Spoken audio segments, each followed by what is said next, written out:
26 की इवनिंग है ना। आई नो आपका केमिस्ट्री पेपर बोर्ड 2025 कल है 27 को। तो मैं क्विकली केमिस्ट्री क्वेश्चन पेपर 2024 को सॉल्व करने की कोशिश मैंने की है।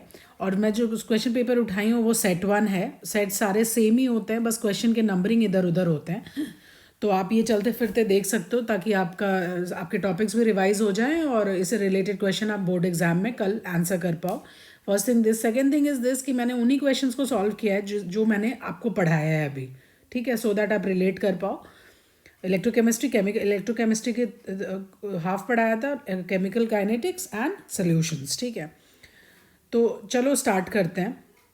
First question is question number 4 from set 1 chemistry. For an electrolyte undergoing association in a solvent, the van 't Hoff factor option is always greater than 1, has negative value, has zero value, is always less than 1, ठीक है। तो कोई electrolyte है जिसकी association होती है solvent में, उसके लिए van 't Hoff फैक्टर क्या होगा। कभी भी इलेक्ट्रोलाइट कोई जिसकी एसोसिएशन होती है सॉल्वेंट में, the van 't Hoff factor is always less than 1। अगर वही इलेक्ट्रोलाइट सॉल्वेंट में डिसोसिएट होता है तो van 't Hoff factor is always greater than 1, ठीक है। तो इसका ऑप्शन है last D, I will be less than 1। कोई भी इलेक्ट्रोलाइट ध्यान देना जब एसोसिएट करेगा, मतलब डाइमराइज करेगा, फॉर एग्जांपल अगर बेंजीन सॉल्वेंट में आप एसिटिक एसिड डालते हो तो क्या होता है, दो एसिटिक एसिड आपस में आके एसोसिएट कर जाते हैं। एसोसिएट कर जाते हैं मतलब आपस में आके मिल जाते हैं, ऐड हो जाते हैं, या तो डाइमराइज कर जाते हैं, दो मिलके एक बना देते हैं। तो उस केस में van 't Hoff फैक्टर हमेशा लेस होगा, ठीक है, क्योंकि सॉल्वेंट में क्या होगा, नंबर ऑफ सॉल्यूट क्या होगा, वो कम हो जाएगा, राइट। सिमिलरली अगर कोई भी इलेक्ट्रोलाइट किसी भी सॉल्वेंट में डिसोसिएट कर रहा है, मतलब उसके आयंस में डिसोसिएट कर जा रहा है, ब्रेक कर जा रहा है, तो उसका van 't Hoff फैक्टर हमेशा 1 से ज़्यादा होगा, ठीक है। So this finishes with the fourth question. Next fifth question. Fifth question जो है वो है x plus 2y gives you p। इसके differential form of the equation of the rate law is, इसका डिफरेंशियल फॉर्म लिखना है। तो आप यहाँ पे देखें डिफरेंशियल फॉर्म ऑफ इक्वेशन। पहले तो इस x plus 2y gives p का डिफरेंशियल फॉर्म नॉर्मली लिख लो। तो decrease in the concentration of x by D T, decrease in the concentration of y by D T and equals to, ये decrease है तो माइनस है, equals to positive increase in the concentration of p by D T, ठीक है। Now इसका अगर पहला वाला एक्सप्रेशन देखो, अगर आप पहले वाले एक्सप्रेशन और p और y के टर्म्स में लिखो, ठीक है, मतलब आप dp बाई डी टी को ले लो और ये -1 by T dy by D T को ले लो और इसको थोड़ा सा रीअरेंज कर लो, मतलब जैसा कि आपको क्वेश्चन पेपर में दिया हुआ है, -dy बाई डी टी इधर रख लो और उधर अगर कर दोगे तो ये क्या होगा, 2dp बाई डी टी, ठीक है। सो आंसर इज 1 ए, ठीक है। अब बाकी क्यों नहीं होंगे, बी तो पहले नहीं होगा क्योंकि देखो प्रोडक्ट के आगे माइनस लगा हुआ है, प्रोडक्ट हमेशा प्लस साइन से होगा, माइनस हमेशा हम रिएक्टेंट के केस में देते हैं, तो बी तो खत्म। सी में देखो डी एक्स प्लस दिया हुआ है, no not possible, x is reactant, तो ये minus d x by D t होगा और plus d p by D t होगा, this is also not possible. Third one 2d minus 2dy, ये तो होगा ही नहीं, 2 से तो ये डिवाइड होगा ना y रिएक्टेंट, 1/2 करोगे ना, 1 by stoichiometric coefficient divide into concentration of y by t, right. तो ये तो होगा ही नहीं, तो फोर्थ भी नहीं होगा, तो हमारा आंसर इज ए, ठीक है। Next question, next coming to question number 9, Arrhenius equation, electrochemistry का क्वेश्चन है ये। आपको पता होना चाहिए अब तक कि Arrhenius equation is nothing but k is equals to a into Arrhenius constant a into e raise to the power minus E A by R T. E A is activation energy, gas constant into into temperature, ठीक है। अब आपके NCERT में जो plot है वो ln k और 1/t के बीच है, प्लीज ध्यान देना, वो ln k और 1/t के बीच है, ठीक है।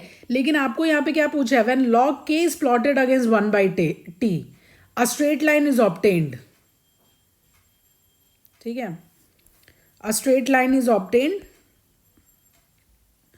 तो log k आप पहले log के फॉर्म में लिख लोगे, ठीक है, एल एन के को लॉग बनाने के लिए क्या करेंगे हम, 2.303 मल्टीप्लाइंग फैक्टर से मल्टीप्लाई करेंगे तो ये होगा, और लॉग के की वैल्यू ये हो जाएगी, ठीक है। अब इसको हम y equals to m x plus c से करेंगे, ठीक है, और प्लॉट करेंगे। अगर हमारा 1/t वाई एक्सिस पे है, y equals to m x plus c, तो यहाँ पे y क्या हुआ लॉग के, x क्या हुआ यहाँ पे 1/t, ठीक है। तो m स्लोप क्या हो गया -EA/2.303 और c इज log a, ठीक है। तो ऑप्शंस क्या है, स्लोप इज a/r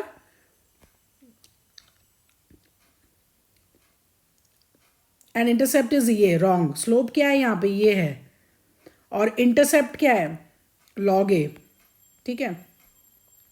बेसिकली आप इसको क्या करोगे, ln माइनस EA/RT को आप कन्वर्ट कर लोगे लॉग में, तो 2.303 मल्टीप्लाइंग फैक्टर हो जाएगा, ठीक है। और उसके बाद अरेंज कर लोगे, लॉग के इक्वल्स टू इतना लिख लोगे 1 और इसको y equals to m x plus c के फॉर्म में लिख लोगे और प्लॉट कर लोगे। तो y यहाँ पे क्या होगा, y एक्सिस पे लॉग के होगा और x एक्सिस पे क्या होगा 1/2 होगा, क्योंकि यहाँ 1/t होगा, क्योंकि हमें दिया हुआ है प्लॉट इज बिटवीन लॉग के इज प्लॉटेड अगेंस्ट 1/t।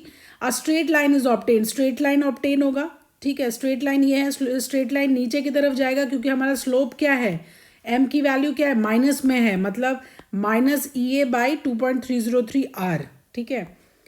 तो अब देखो पहला वाला तो नहीं है, second slope is a and intercept is -EA/r, wrong. Slope is -EA/RT and intercept is log a, ये भी नहीं है, क्योंकि स्लोप में तो t का टर्म आएगा ही नहीं ना। d is slope is -EA/2.303 r and intercept slope is -EA/2.303 r and intercept is log a, so the correct answer is d, ठीक है। नेक्स्ट आप आइए, नेक्स्ट आइए क्वेश्चन नंबर 13 पे। ये क्या है, ये असर्शन है और रीजन है, ठीक है। और इसमें हमें क्या लिखना है, इसके ऑप्शंस है, both assertion A are true and reason R is the correct explanation of assertion. Both assertion A and R true, assertion and reason are true, but reason is not the correct explanation of assertion. Assertion is true but reason is false, assertion is false but reason is true, ठीक है। अब assertion क्या है, when NaCl is added to water depression in boiling point is observed, मतलब NaCl क्या है, depression in boiling point क्या होता है, ये एक तरह का कॉलिगेटिव प्रॉपर्टी है। और ये कॉलिगेटिव प्रॉपर्टी कब होती है, जब कोई भी सॉल्वेंट में नॉन वोलाटाइल सल्यूट ऐड करते हैं, ठीक है। तो यहाँ पे नॉन वोलाटाइल सल्यूट है NaCl, यस। NaCl वेपराइज नहीं करता है, मतलब उड़ नहीं जाता है, तो NaCl is a non volatile solute. तो NaCl जब डाला जाएगा पानी में तो क्या होगा, it is a case of non volatile solute into solvent.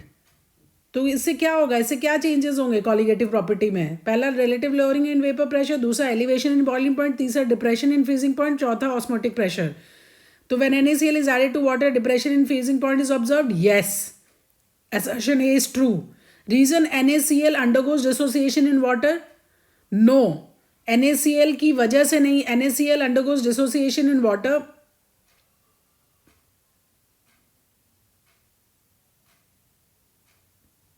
इसकी वजह से डिप्रेशन नहीं हो रहा, ठीक है।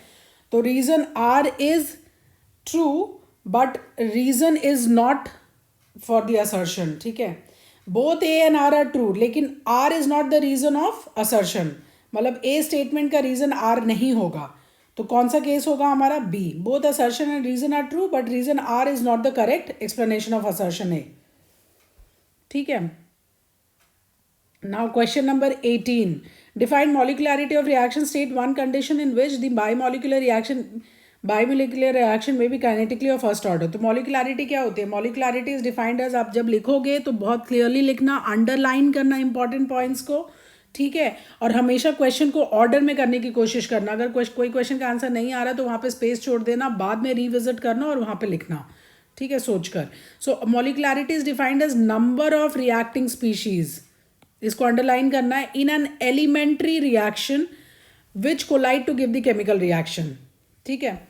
एग्जाम्पल दे दोगे आप, एग्जाम्पल देना इंपॉर्टेंट है, it always fetches you more marks. तो एग्जाम्पल एक कोई इंपॉर्टेंट सा सिंपल सा एग्जाम्पल ले लो, डिसोसिएशन ऑफ हाइड्रोजन आयोडाइड। यहाँ पे क्या है, दो मॉलिक्यूल्स हाइड्रोजन आयोडाइड के आपस में मिलके रिएक्शन दे रहे हैं, तो gives you hydrogen gas and iodine gas. This is a by molecular reaction जिसकी मॉलिकुलरिटी इज ट्रू, मतलब अगर आप ये पूरा कर देते हो, डिफाइन कर देते हो और एग्जाम्पल दे देते हो, तो nobody is stopping you from getting the maximum marks allotted for this question, ठीक है। अब नेक्स्ट पूछा, state one condition in which a biomolecular reaction में बी काइनेटिकली और फर्स्ट ऑर्डर, ठीक है। कंडीशन क्या है, बायोमोलिकुलर रिएक्शन कब फर्स्ट ऑर्डर का बन जाता है। हमें याद है सूडो फर्स्ट ऑर्डर रिएक्शन में क्या होता था कि वो होता तो था मतलब दो मॉलिक्यूल्स आपस में मिल के प्रोडक्ट देते थे, ठीक है। मतलब कि दो बायोमोलिकुलर रिएक्शन होता था, लेकिन अगर उसमें एक रिएक्टेंट जो होता था, वन ऑफ द रिएक्टेंट जब एक्सेस में होता था तो उसकी कॉन्सेंट्रेशन हम रेट जो है उसकी कॉन्सेंट्रेशन पे डिपेंड करना बंद हो जाता था। तो अब biomolecular reaction will be first order kinetically, underline करोगे, one one of the reactants is present in excess amount, खत्म। When one of the reactants is present in excess amount. Example दे दोगे, inversion of cane sugar, simple example है, क्योंकि sugar यहाँ पे क्या होता है C12H12 और यहाँ पे ये दे देता है ग्लूकोज एंड फ्रक्टोज, दोनों के मॉलिकुलर फार्मूला सेम है, C6H12O6 C6H12O6, ठीक है। इसमें पानी का मैं बस बता दे रही हूँ, पानी एक्सेस में होता है तो ये जो पूरा रेट लॉ में जो रेट लॉ जब हम लिखते हैं तो रेट जो है वो बस कॉन्सेंट्रेशन ऑफ पानी इतना ज़्यादा एक्सेस में होता है कि विद टाइम पानी की कॉन्सेंट्रेशन चेंज ही नहीं होती, तो rate starts depending entirely on the concentration of the sugar, cane sugar, ठीक है। तो इसको लिख दो बस लाइन में कि H2 is present in access, concentration does not change with time, so the rate only depends on the concentration of sugar and hence acts as first order reaction, ठीक है। नाउ नेक्स्ट क्वेश्चन नंबर 23, ये एक numerical है, ठीक है। Numerical है जिसमें हमें फाइंड करना है order with respect to NO and Br2। ये NO प्लस Br2 का एक रिएक्शन है जो NO Br दे रहा है, हमें ऑर्डर फाइंड करना है with respect to NO and Br2। तो जैसा कि आपके पास गिवन है जो रिएक्शन, उसके हिसाब से आप रेट लॉ लिखोगे, ठीक है। तो रेट लॉ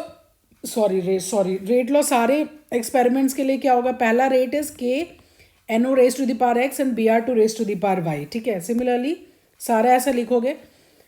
दूसरे रिएक्शन के लिए रेट क्या होगा, rate K raise to the power 0.05 raise to the power X and 0.15 raise to the power Y। Similarly third के लिए भी वैसे ही लिखोगे। यहाँ पे X और Y क्या होगा, यही स्टाइकोमेट्रिक कोफिशिएंट्स होंगे NO और Br2 के, ठीक है। ये एक एक्सपेरिमेंट है जिसमें रेट आपका दिया हुआ है, कॉन्सेंट्रेशन ऑफ NO और Br2 दिया हुआ है, ठीक है। अब इसके लिए हम रेट लॉ एक्सप्रेशन लिखते हैं। हर एक्सपेरिमेंट के लिए एक रेट लॉ एक्सप्रेशन होगा। फर्स्ट एक्सपेरिमेंट के लिए ये है, सेकंड के लिए ये है, थर्ड के लिए ये है, लेकिन इसमें कॉमन क्या होगा, raise to the power stoichiometric coefficient, X और Y कॉमन होगा। जब X और Y को आप ऐड करोगे तो वो ऑर्डर ऑफ रिएक्शन देगा, ठीक है। तो हमसे यही मांगा गया है, तो X एंड Y को हमें फाइंड आउट करना है। तो पहले से हमारा रेट लॉ ये हुआ, ठीक है, दिस पहले वाले से रेट लॉ ये लिखा गया, सेकंड से ये, थर्ड से ये। अब नाउ यहाँ से देखो हमें क्या करना है, X और Y की वैल्यू फाइंड करनी है, ठीक है। तो यहाँ पे देखो, अगर जो NO की कॉन्सेंट्रेशन है इस केस में दोनों के केस में सेम है, ठीक है, और Br2 की यहाँ पे चेंज हो रही है, तो अगर आप इन दोनों को डिवाइड करते हो तो आपको नहीं लगता ये दोनों फैक्टर कट जाएंगे और Y की वैल्यू निकल आएगी, ठीक है। सिमिलरली आप दूसरा एक एक्सप्रेशन देखो, तो X जब सेम होगा तो Y की वैल्यू आ जाएगी, ठीक है। वैसे ही हम अगर Y जिसमें सेम देख लेंगे तो वो आपस में कट जाएंगे और X की वैल्यू हो जाएगी, ठीक है। तो Y किस केस में सेम है, फर्स्ट केस में और थर्ड केस में। तो इन दोनों को जब डिवाइड करोगे 1/3 तो X दे देगा, उसी को मैंने किया, 1/2 किया, ऐसे लिख लिया। आगे क्या लिखा, उसका रेट, इनिशियल रेट तो भाई वही है ना, रेट तो दिया हुआ है। इस केस में 9 × 10⁻³ है, इस केस में 3 × 10⁻³ है -3, और इस केस में 1 × 10⁻³ है। तो जब इसको डिवाइड करते हो 1 से 2 को, तो X स्ट्राइक ऑफ हो जाता है ये, ठीक है, NO के कॉन्सेंट्रेशन बिकॉज सेम है। और Y को हम ऐसे लिख लेते हैं 0.05/0.15, दोनों ही raise to the power Y है तो कॉमन लिख लो, इक्वल्स टू 1/3। इसको काट के क्या होगा, 5 3 = 15, ठीक है, 1/3 Y 1/3। तो आपको नहीं लगता यहाँ पे 1 है, तभी तो Y = 1 हो गया, ठीक है। सिमिलरली 1/3 करोगे, 1/3 जब करोगे तो आपका concentration of Br2 strike off हो जाएगा, कट जाएगा। तो क्या होगा, ये बस X वाला बाकी रहेगा, जिसको हम लिख सकते हैं 0.05/1.15 raise to the power X, और यहाँ पे हम लिख लेंगे 1/9, ठीक है। अब इसको हम जब वो करेंगे सॉल्व करेंगे तो 5/15 होगा which is 1/9 and again 1/3x 1, और इसको 1/9 को कैसे लिख सकते हैं 1 into 1 and 3 into 3 या फिर 1/3 होल स्क्वायर। तो x की वैल्यू आ गई 2। तो क्या होगा x is 2 y is 1, order क्या होगा 3, ठीक है। Next is calculate the rate constant. अगर रेट कांस्टेंट, अब देखो अगर आपने ऑर्डर गलत निकाला तो आप रेट कांस्टेंट भी गलत निकालोगे। अगर आपने रेट कांस्टेंट गलत निकाला है तो थर्ड वाला रेट ऑफ रिएक्शन भी गलत होगा। तो बहुत ध्यान से निकालना, सारे क्वेश्चंस रिलेटेड है। रेट कैसे निकलेगा, रेट कांस्टेंट कैसे निकलेगा, तो हमारे पास रेट गिवन है, हमारे पास ऑर्डर गिवन है, कॉन्सेंट्रेशन हमें ऑलरेडी एक्सपेरिमेंट में पता है। तो के हम किसी एक पर्टिकुलर इक्वेशन को उठाएंगे, इन तीनों रेट लॉ एक्सप्रेशन में किसी एक इक्वेशन को उठाएंगे और के की वैल्यू निकाल लेंगे, ठीक है। क्योंकि के की वैल्यू रेट कांस्टेंट की वैल्यू तो सेम ही रहेगी सबके केस में। तो हमने उठा लिया लेट्स से पहला वाला इक्वेशन 10⁻³ लिख दिया रेट के 0.05 होल टू 0.051, ठीक है। इसको सॉल्व करते गए हमारा कुछ के का वैल्यू आया। के क्या होगा यहाँ पे रेट डिवाइडेड बाई ये सारे टर्म्स जो हैं वो इधर चले जाएंगे। तो के क्या होगा, K is rate divided by 0.05 whole two and 0.051।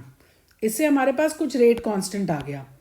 अब now next determine the rate of reaction concentration NO and Br2 और दिस।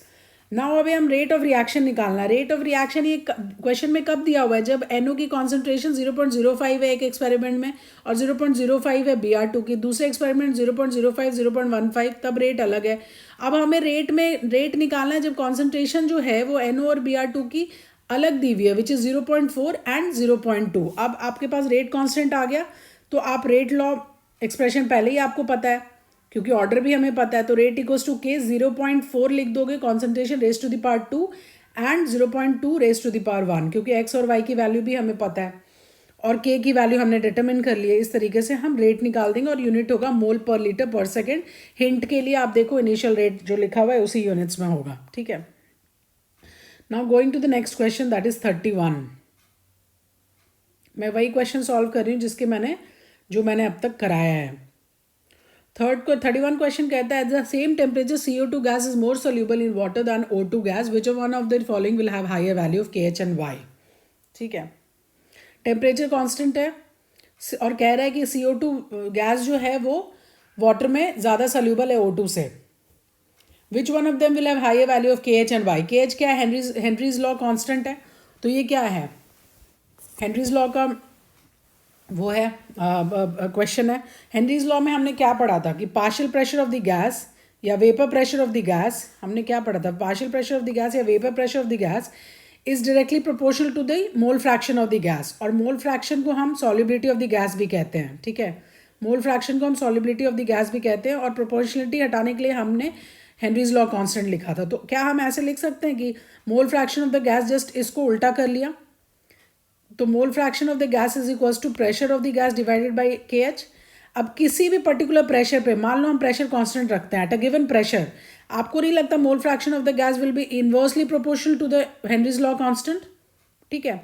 और mole fraction of the gas is nothing but solubility of the gas. Mole fraction of gas solubility ही दिखाती है gas की, ठीक है। तो हायर द सॉल्युबिलिटी मतलब higher the mole fraction, higher the solubility of gas, lesser is the KH value. अब यहाँ पे देखो O2 गैस, यहाँ पे CO2 क्या है, ये ज़्यादा सल्यूबल है, मतलब CO2 की मोल फ्रैक्शन ज़्यादा है, CO2 का जीटा ज़्यादा है, तो KH क्या होगा, कम होगा, ठीक है। O2 क्या है, लेस सल्यूबल है, तो इसका KH ज़्यादा होगा। तो पूछा है which one of them will have higher value of KH। तो naturally O2 gas will have higher value of KH because it is less soluble than CO2 gas. It is less soluble than CO2 gas, ठीक है। And we know that the solubility of any gas is inversely proportional to its KH value। ये ज़रूर लिखना इसके आगे क्योंकि Y पूछ रहा है। O2 gas will have higher value of KH because it is less soluble than CO2 gas। Reason is that the solubility of any gas is inversely proportional to the Henry's law constant value, ठीक है। First, second, how does the size of blood cells change when placed in aqueous solution containing more than 0.9% sodium chloride, ठीक है। अब यहाँ पे 0.9% mass by volume sodium chloride solution है, मतलब क्या है, ये हाइपरटोनिक है, ये हाइपरटोनिक है compare to the cytoplasm of the cells, ठीक है। तो इस केस में क्या होगा, ऑस्मोसिस की वजह से वाटर जो है वो ब्लड सेल से सराउंडिंग सोल्यूशन में जाएगा to balance the concentration. Water moves out from the blood cells and goes into the surrounding solution to balance the concentration difference. As a result क्या होगा, blood cells will shrink and decrease in size. ठीक है, ये जो 0.09% solution है mass by volume, it is basically an hypertonic solution compared to the cell, compared to the cytoplasm of the cell. ठीक है, उसकी वजह से क्या होगा, ऑस्मोसिस में क्या होगा, ऑस्मोसिस में जो पानी होगा वो ब्लड सेल से निकल के बाहर जाएगा, ठीक है। पानी जो ऑस्मोसिस, यहाँ पे ऑस्मोसिस होगा, उससे क्या होगा कि पानी जो निकल के क्या करेगा,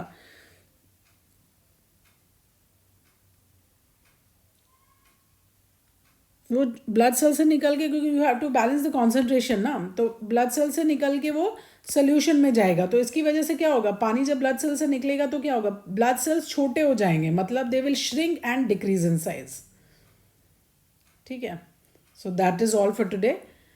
I hope you give a wonderful paper tomorrow and all the very best for tomorrow. Thank you.